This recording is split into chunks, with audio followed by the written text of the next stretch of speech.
Hey, you there, Travis? You should still be at the office about now, right? I have some work I want you to finish up by today. I put all the data into the cloud file. Start on it as soon as you're back at your desk. You got that? Yes, sir, Mr. Johnson. But to be honest, it's kind of hard for me to accept that assignment, sir. I'm already set to head straight home today. I mentioned it yesterday about not being able to work late today. Are you serious? You already finished work? Well, that's all out the window. Sorry, work comes before play. Just get it done, Travis. Got that? What's more important to you? Your career? Or some video games waiting for you at home? Get to work! The work I just assigned you involves the president's meeting set for tomorrow morning. If you don't get this done, it will certainly affect your career. Wasn't that the presentation documents that the section chief assigned to you? I was there during the meeting. Don't you remember? Yeah, well, I'm sorry to say that both me and the chief have already left for the day, so that leaves you to take care of things. Really? Can't you get someone else? Like I said, this is material that's needed for the president's meeting tomorrow morning. I don't have to tell you how important that meeting is now, do I? Besides, there's nobody left at the office now. Except you, of course. If you don't get this done by tonight, and I'm telling you, Travis, your future is sure going to look bleak as hell.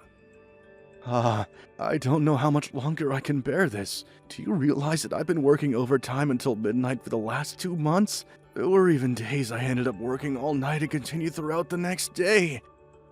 Yeah? So what? Everyone does overtime on occasion. You're not the only one. It's just that I've really reached my limit. I don't know how much longer I can continue. Come on, Travis. You're not a kid anymore. What's with the victim mentality? You work for this company, and we pay you a salary, for God's sake. Stop whining and get to work, would ya? The longer you wait, the longer you won't be able to go home. Yes, Mr. Johnson. I'll get on it right away. Hey, Travis. I know you're working overtime again tonight, but I had to talk to you. Oh, hey, Sandy. Yeah, can you believe it? Is your boss forcing work on you again? You keep this up and you'll get burned out sooner or later. This can't last. Yeah, well, I just can't seem to get out of it. This whole mess, it's all completely my fault, right? I'm really sorry. It really was not my intention. What are you saying? This is not your fault, Sandy. It was all Mr. Johnson and that section chief, Mr. Blaine's fault. They should never have hit on you like that. Yeah, well, I suppose so, but you reported them to HR, and after a while, the top brass reprimanded them for how they were treating their staff members. Not really naming you specifically, but they knew, of course. Well, long story short, I was forced to resign. Isn't this whole mess making you work late hours payback for, as they would probably put it, snitching on them, right? I know you tried putting in a request for transfer to another department and even another branch office, but there's no guarantee when that will happen. I'm really sorry I got you into this mess, Sandy. Please, Travis, don't worry about me. I'm fine. It's you I'm worried about. Just don't push yourself too hard. I don't want you overdoing things. Just so you know, I'm working too, and you can just quit and find a new job. You've got plenty of potential. My dad was really worried too. Hey, Travis, you okay? Have we been cut off or something? Are you seeing this text? What's up? Are you there? Did something come up? Are you back working? Travis, answer me. Hey, Travis, you seeing this? I heard you were taken to the hospital. What the hell are you doing? You just dumped that work I assigned you. Those documents for the president's meeting today. Are you out of your mind? You really think this kind of scare tactic is gonna change anything? I mean, calling an ambulance while working overtime. Trying to highlight your ill treatment or something? Well, it isn't gonna work, buddy. According to the doctor, they say it's exhaustion. More like weakness, if you ask me. How can you become exhausted just for working a few nights of overtime? Stop your belly aching, Travis. You're such a fuss spot. Get a good night's sleep, and you'll be fine, for God's sake. It's my job as your immediate superior to discipline irresponsible employees like you. Show you how things are done around here. I'll stop by the hospital tomorrow morning with your laptop. If you don't want to get fired, I suggest you get to work, buddy. Hello, Mr. Johnston. It's been quite some time, hasn't it? Hasn't been long at all. Something wrong up there? You in the psych ward or something? We just talked at the office yesterday. This is Sandy, Travis's wife. You remember me, right? Say again? Sandy? Yes, I don't know your line address, so I'm replying to you on my husband's phone. I hope you don't mind. Sandy, I didn't expect to hear from you. You took me a bit off guard there. I didn't realize you were so impatient to talk to me. I don't blame you. So, I guess you thought it over and came to the conclusion that I was the better option, huh? Kinda late for that, but still. Aren't you a little worried of leaving a record of our intimate conversation on your husband's phone? Not worried of the consequence, huh? Which means... Would you stop forcing my husband to work every night? Huh? What are you talking about? I'm not forcing anybody to do anything. That ambulance? That was all my doing. I called them last night. You called them? Why'd you go and do that? I was conversing with him through line last night when it suddenly went dead. I couldn't get a response from him after that. I was extremely worried. I called security and asked them to check out his office on the 3rd floor where he was working late last night. After some time, they made the rounds and a security guard found my husband on the floor, passed out cold. Wait a sec.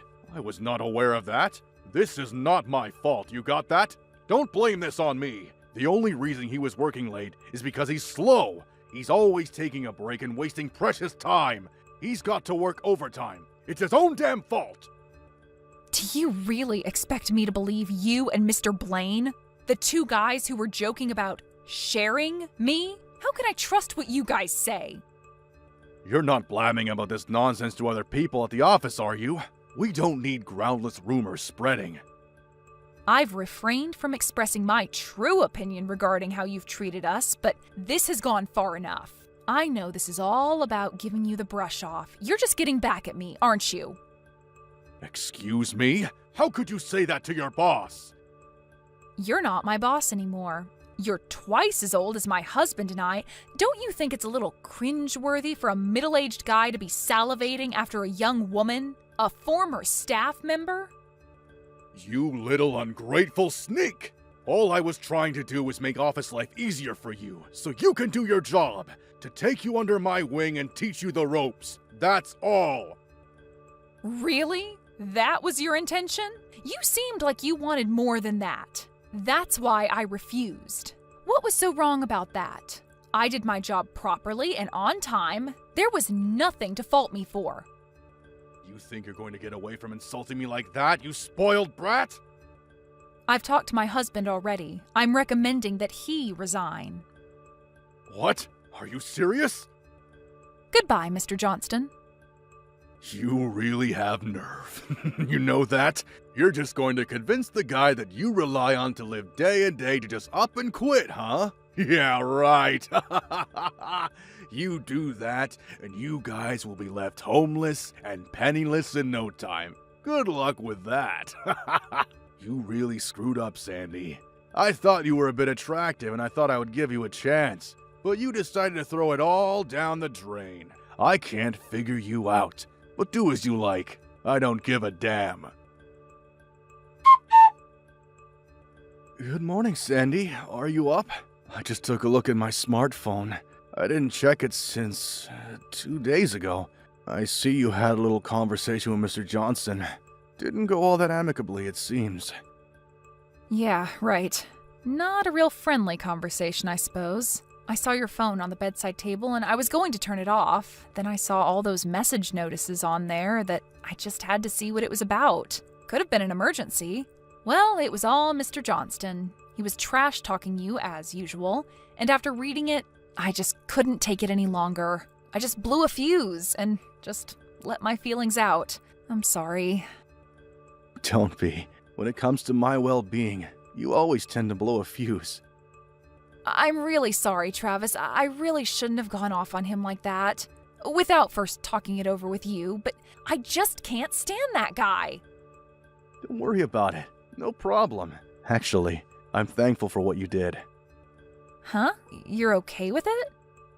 He was here earlier. He stopped by to drop off his laptop.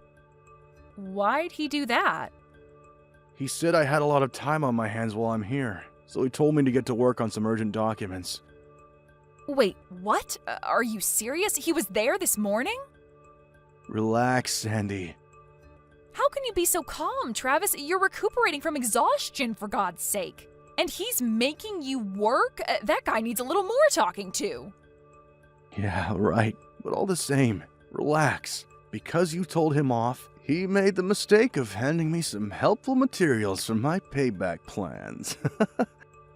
Huh? What's the laptop got to do with your paycheck plans? You'll find out soon enough. I know this is all hard on you, but give me a bit more time, would you?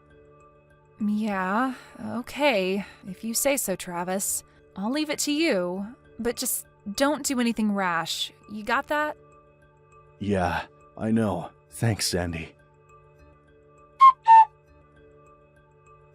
Hey, Travis, are you still faking that exhaustion charade? About that assignment I asked you to finish up. I thought I told you to complete that by morning.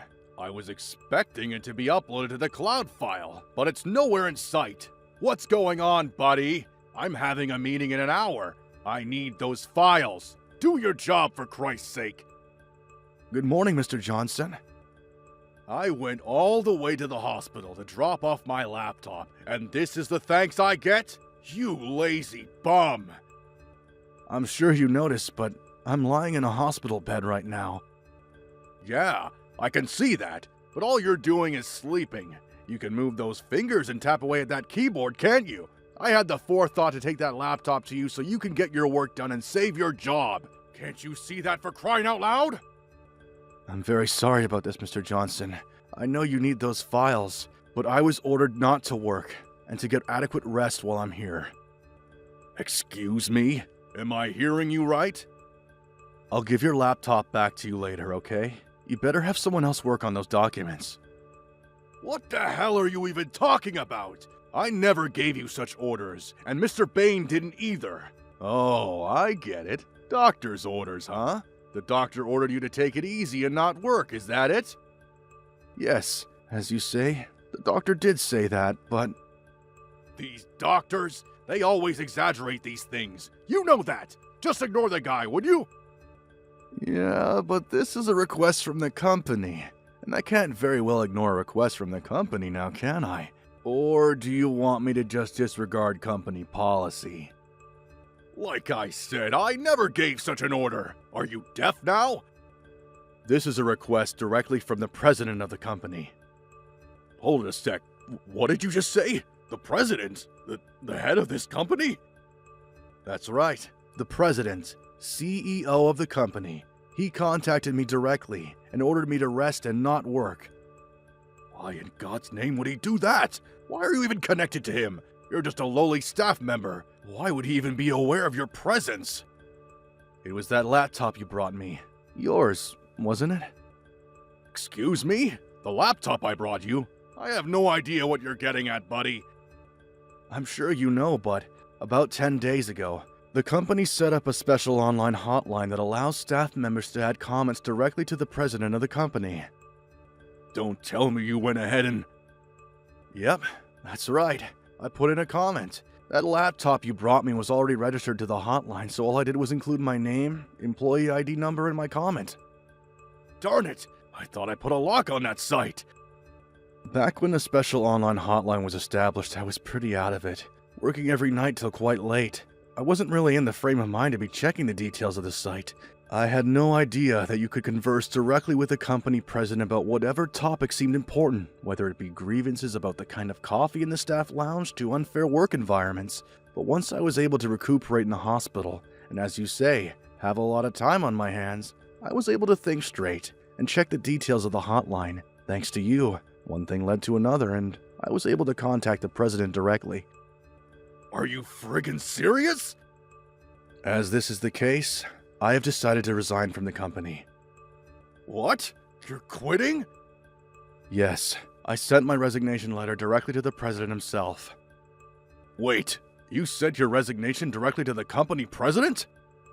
Yes, that's right. He discouraged me from resigning, but I had already made up my mind. So, why the hell do you have to resign? My uncle owns a small company, and he offered me a job there, and I decided to accept. I decided on resigning and taking this new job, mostly because my wife urged me to do so, and the new job seemed a lot more interesting. Interesting? So this job you got now, it's not very interesting to you, huh? No, it's not. I gradually lost interest in the job. There was zero motivation or any sense of purpose in the work I was doing. So that's how you felt about this job? Are you making fun of our work here? No, not at all. It's just the motivating factor of the job, that's all. First, the senior management I'm supposed to respect and learn from try to seduce my wife. Then I try to help my wife by reporting it, and you guys enact revenge by making me work overtime day in and day out, until I ended up in the hospital. Let me ask you this. Would you want to work in a company like that? I'm pretty sure I know what the answer would be. That all depends on you. It depends on if you have the guts and perseverance to make it through the rigorous demand of being a marketing manager. Clearly, you don't have what it takes. Well, if that's the case, show the other staff members that you have what it takes as an example to others. Do your own work for a change. Instead of just talking, giving orders, I urge you to put the work in yourself. Until you do that, none of your staff will ever respect you. Shut your damn little trap, you little smart mouth! How can you talk to me like that? As for me, I'm going to use up all my remaining paid holidays I wasn't able to use and resign. I think I'll rest up a bit before starting my new job. Oh yeah, almost forgot. I just talked to my lawyer. I'm planning to demand compensation from both you and the chief manager, Mr. Bain. So expect a letter from him in the near future. Compensation? Are you serious? Very serious. Like I said, my lawyer will contact you from now on, so I probably won't be seeing you again. Hold it a second, Travis. You can't do this! I can, and I will. Talk to my lawyer. It's been a pleasure working for you, Mr. Johnson. Goodbye. Well, after that conversation, Mr. Johnson and the chief manager came barging into the hospital demanding to see me, but were chased off by the staff. They made such a racket that the hospital even threatened to call the police. As they were leaving, Mr. Johnson shouted towards my room, "The president can shove it!" or something to that effect. But as luck will have it, the president himself was visiting me right at that time and heard the whole thing. He was furious and rushed out to confront them in the hallway. Sandy was there too, and she said those two guys were as white as a sheet. They were practically on their hands and knees apologizing. The president was so angry, he later closed that sales office for good. The other staff members were transferred to other branches, but Mr. Johnson and Mr. Bain were both fired. They tried to get another job elsewhere, but since the president had a lot of connections and pull in the industry, their efforts failed miserably. I heard Mr. Johnson is currently unemployed, but still has considerable debt hanging over his head thanks to me. I later heard he was married but got divorced shortly after this incident. Apparently, he's working various part-time jobs now to make ends meet. Not sure what happened to Mr. Bain. He paid the compensation and just up and disappeared. As for me, I'll be starting that new job next month, so until then, I'm taking it easy. Sandy took a few days off, so we're headed down to the beach over the weekend. Thank you for watching. Please subscribe and hit the like button. See you next time.